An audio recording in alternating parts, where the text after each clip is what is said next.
kamu terserah melakukan apa aja, tapi kamu harus bertanggung jawab sama apa yang kamu lakukan. Tapi kalau saya usaha ini kan, saya membawa banyak orang. Berarti saya harus bertanggung jawab di situ, gitu. Saya harus bertanggung jawab bahwa semuanya harus tetap baik. Bahwa saya harus sama supplier harus baik, sama pelanggan harus baik, sama bawahan karyawan harus baik. Karena kalau sudah terjun seperti ini, kadang berpikir bukan keuntungan lagi yang didapat gitu, bukan ambisi-ambisi pribadi lagi gitu. Terus sudah terjun seperti ini, banyak hal yang harus jadi tanggung jawab kita gitu.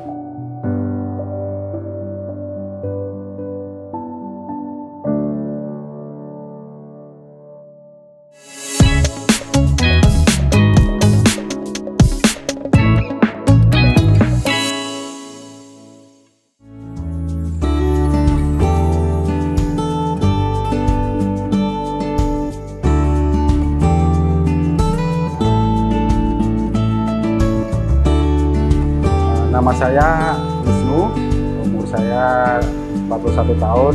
Saya pemilik dari usaha Somai Priayi.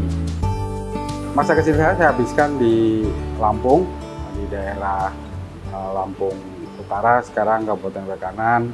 Saya besar sampai SMP di sana. Rata-rata seperti orang hidup di kampung yang cukup banyak keterbatasan gitu, soal fasilitas, soal ekonomi, soal kehidupan yang layak gitu. Karena orang tua saya dulu transmigran, jadi memang benar-benar berjuang gitu di kampung itu, di Lampung itu benar-benar berjuang dari nol. Sekolah masih nyeker gitu waktu itu, dan kami harus berjalan sekitar 3 km untuk ke sekolah waktu itu. Saya masih mengalami yang belum adanya listrik, saya masih mengalami yang nonton TV bareng-bareng di rumah tetangga, saya juga masih mengalami itu. Cuman saya ada tekad, saya lulus SMP harus keluar kota gitu, saya harus keluar dari Lampung gitu. Waktu itu saya akhirnya memutuskan untuk melanjutkan SMA di Mundilan, di salah satu sekolah swasta di Mundilan, sekolah berasrama.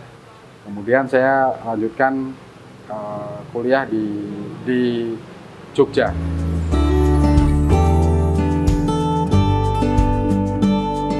Waktu SMA itu, dulu saya mungkin cukup berbangga karena di daerah, mungkin di Lampung itu saya termasuk lulusan terbaik di SMP.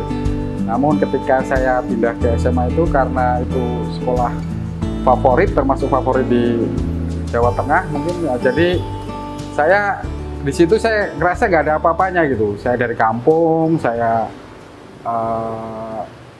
dengan keadaan ekonomi yang terbatas, saya di situ ya boleh dibilang saya minder gitu. Karena ternyata saya baru melihat bahwa yang lain itu sepertinya lebih berprestasi, dan mungkin secara ekonomi mereka lebih ada gitu. Ya kita kaget lah, shock gitu dengan keadaan seperti itu.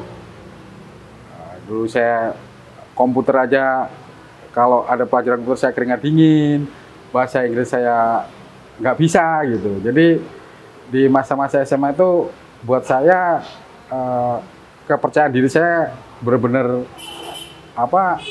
kurang sekali gitu. Tapi di situ saya juga karena keadaan itu juga, waktu SMA itu saya sempat berbisnis ini, jual buku. Kalau di Jogja itu ada pasar buku murah, buku pelajaran. Jadi saya sama beberapa teman nyatet kebutuhan buku cetak waktu itu apa aja, kami carikan di Jogja. Jadi saya ambil selisih dari buku itu. Waktu itu cukup lumayan membantu uang jajan saya. Kalau Somai ini begini, jadi saya pernah kerja di sebuah media cukup lama, sekitar 20 tahun saya kerja di bidang media. Dan ya dengan jam kerja yang cukup full, dengan tekanan yang cukup padat, dengan ya mungkin waktu itu selera buat saya hanya pas untuk hidup gitu, untuk hidup. Dan sedangkan keinginan-keinginan lain itu apa? Saya ya istilahnya sulit untuk memenuhi gitu. Makanya dulu berpikir apa nih yang kira-kira bisa putar otak, apa nih yang kira bisa buat nambah uang jajan lah istilahnya buat kebutuhan, memenuhi kebutuhan-kebutuhan yang di luar dari gaji itu. Gitu. Makanya saya sempat beberapa kali buka usaha makanan. Saya pernah buka nasi kucing, angkringan. Waktu itu cukup lumayan berkembang. Waktu itu saya bisa buka 5 cabang. Cuman karena waktu kerja itu yang sangat padat ya, jadi kita kontrolnya kesulitan untuk kontrol gitu. Jadi akhirnya bubar juga gitu. Ya sampai sekarang masih berjalan, tapi hanya satu ya untuk operasional saja gitu. Saya juga pernah buka nasi bebek, nasibnya juga sama karena nggak terkontrol. Pernah juga buka warung warmindo juga pernah, terus ketan susu juga pernah. Jadi sebenarnya niat usaha itu sudah lama gitu. Saya pengen mencoba ini, mencoba itu. Cuman memang mungkin saya evaluasi secara itu mungkin saya nggak fokus gitu, karena saya masih bekerja dan mungkin karena saya masih punya gaji, saya jadi tidak begitu mengandalkan usaha itu untuk kebutuhan saya gitu. Waktu itu setelah menikah,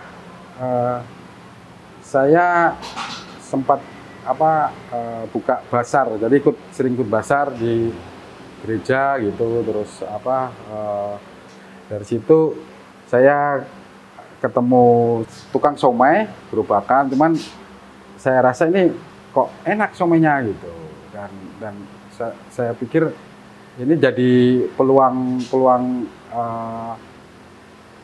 usaha yang bagus sepertinya seperti itu. Jadi saya belajar dari situ, saya belajar, saya kembangkan, kualitasnya saya kembangkan.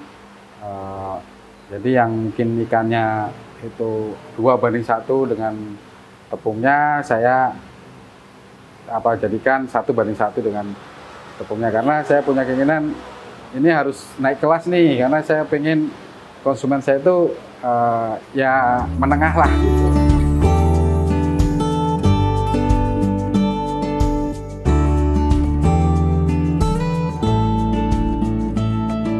Saya buka somai ini modal sekitar 500.000 karena memang awalnya saya dari rumah.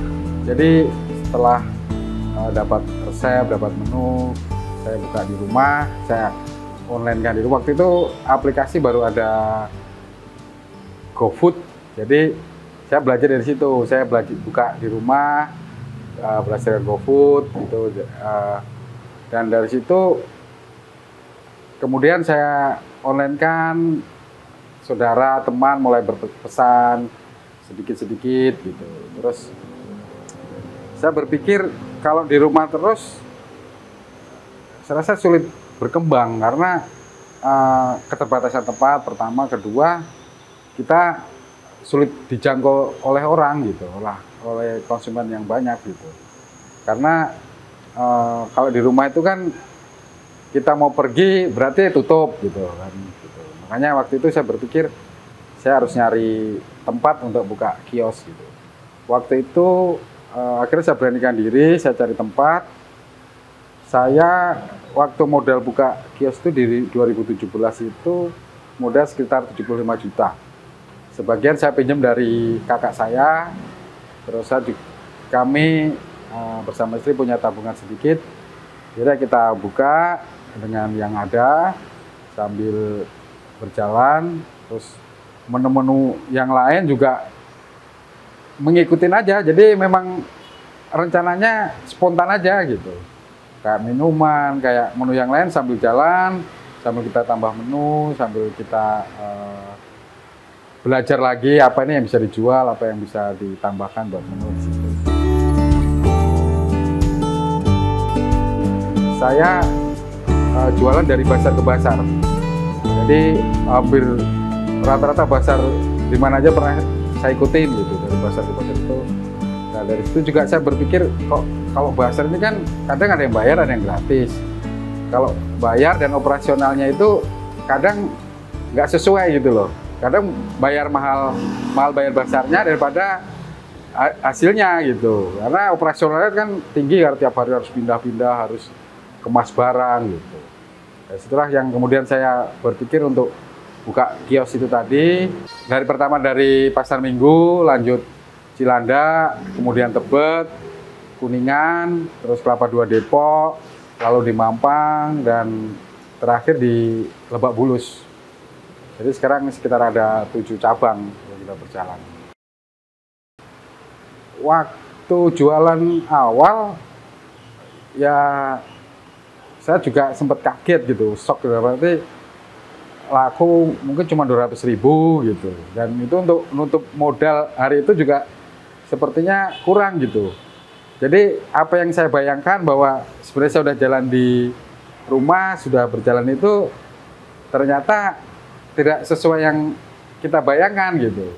Ya di situ saya berpikir kok seperti ini gitu, kok nggak seperti yang kita bayangkan. Kita udah modal cukup banyak, ternyata hasilnya nggak sesuai yang kita harapkan gitu. Namun ya saya bersama istri saling menguatkan aja, ya udah kita jalanin aja lah. Ini karena kita sudah terlanjur nyebur, terus ya udah kita fokus aja gimana caranya ini berkembang gitu.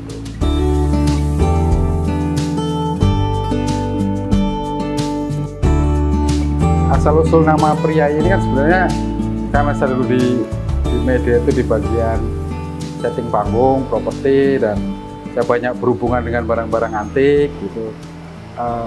Saya terbersih nama Priayi itu karena dia mewakili antik gitu, jadul gitu, dan arti nama Priayi sendiri, arti nama Priayi sendiri itu kan ningrat gitu. Makanya tagline usaha saya ini kan rasa ningrat, harga merakyat gitu. Jadi Priayi itu falsafahnya bahwa saya akan menyajikan makanan yang berkualitas untuk kalau kita bangsawan lah, kelas atas gitu. Cuma dengan harga yang semua orang bisa untuk menikmati. Untuk Siomay Priayi sendiri awalnya kami juga nggak berpikir terlalu jauh bakal berkembang sebesar ini dan mulai dikenal banyak orang sampai saat ini. Kami nggak berpikir sampai di situ karena tujuan awal ya kami mau nambah penghasilan aja gitu. Tapi sepertinya kenapa Priayi ini sampai sekarang banyak diminati orang, mungkin karena pertama kualitas rasa ya. Jadi di situ dulu gitu. Kalau nama Priayi kan orang juga nggak tahu apalah Priayi gitu kan. Cuman di situ dulu. Jadi orang ketika mencoba suka, dia akan repeat ulang untuk beli lagi, untuk menikmati. Nah, dari mulut ke mulut juga mungkin dari situ orang akhirnya menyebarlah ini Priayi ini gitu. Dan karena kami juga sering pesan untuk company-company, untuk acara-acara besar, dan dari situ mungkin nyebarnya lebih cepat gitu. Tapi awalnya juga kami buka gerai itu juga dibantu dengan sosial media, Instagram. Jadi waktu itu awal buka juga saya Instagram bersponsor itu. Jadi itu kan bisa diatur jangkauannya, dari situ orang datang karena tempat yang unik gitu, terus mereka nyobain enak, mereka suka, nah itu berkembang lama sampai sekarang.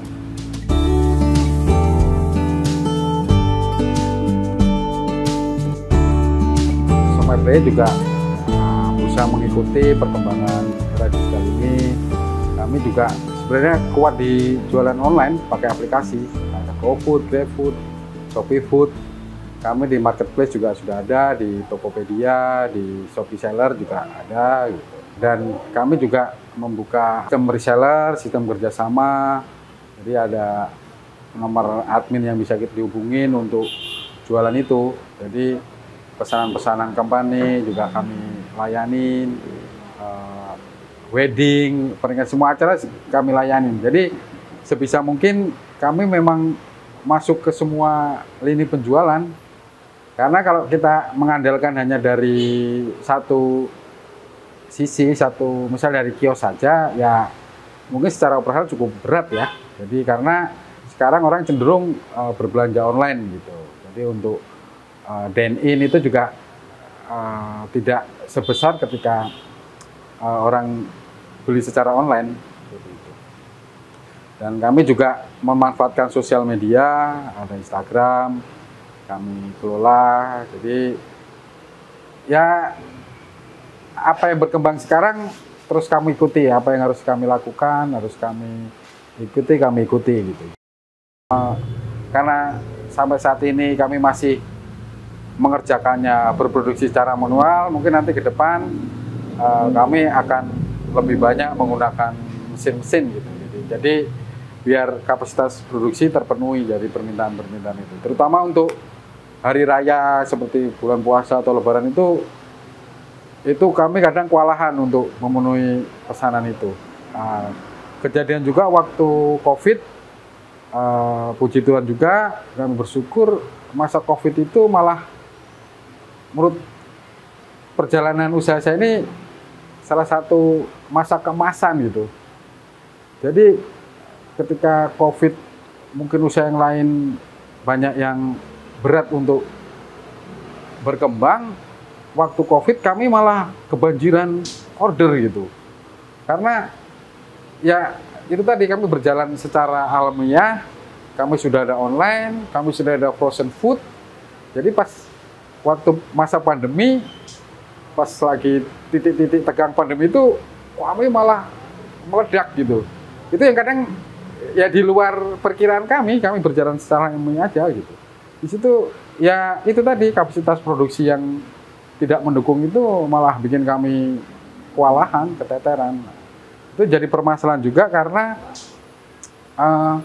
kepercayaan pelanggan ya sedikit banyak agak berkurang, terutama karena waktu itu banyak reseller yang ngambil produk dari kami untuk dijual lagi. Jadi ya karena keterbatasan kami, mereka banyak yang komplain gitu. Ketika mereka berkembang, kami nggak bisa mensupport gitu. Ya itu jadi evaluasi kami sampai saat ini gitu. Makanya kami harus mempunyai rencana besar, rencana planning besar untuk berkembang mungkin ke arah produksi yang lebih besar lagi seperti itu.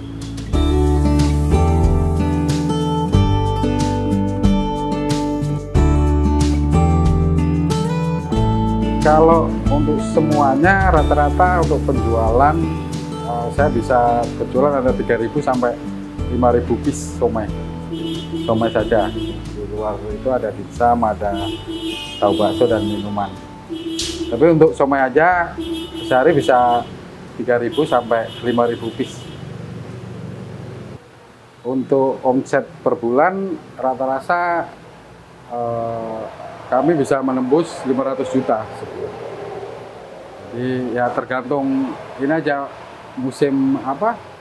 Jadi memang jualan ini kan nggak tentu ya. Kadang pas lagi apa rame, bulan rame, bulan sepi.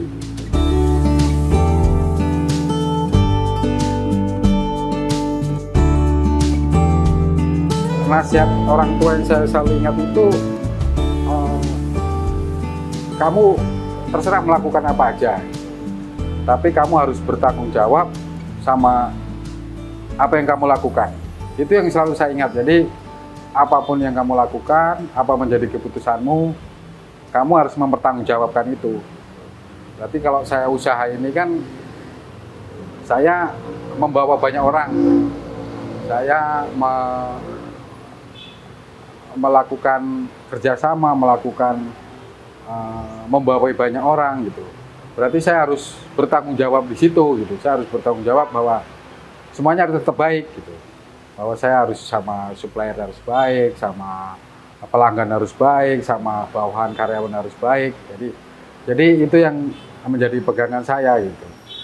Karena kalau sudah terjun seperti ini, kadang berpikir bukan keuntungan lagi yang didapat gitu, bukan ambisi pribadi lagi gitu. Terus sudah terjun seperti ini, banyak hal yang harus jadi tanggung jawab kita gitu. Karyawan lah, ya harus bayar ini, bayar itu. Itu yang pertama saya pikirkan gitu. Bukan seberapa banyak saya harus dapat, tapi seberapa bisa saya harus banyak menghidupi orang ini, harus bertanggung jawab banyak dengan banyak orang ini.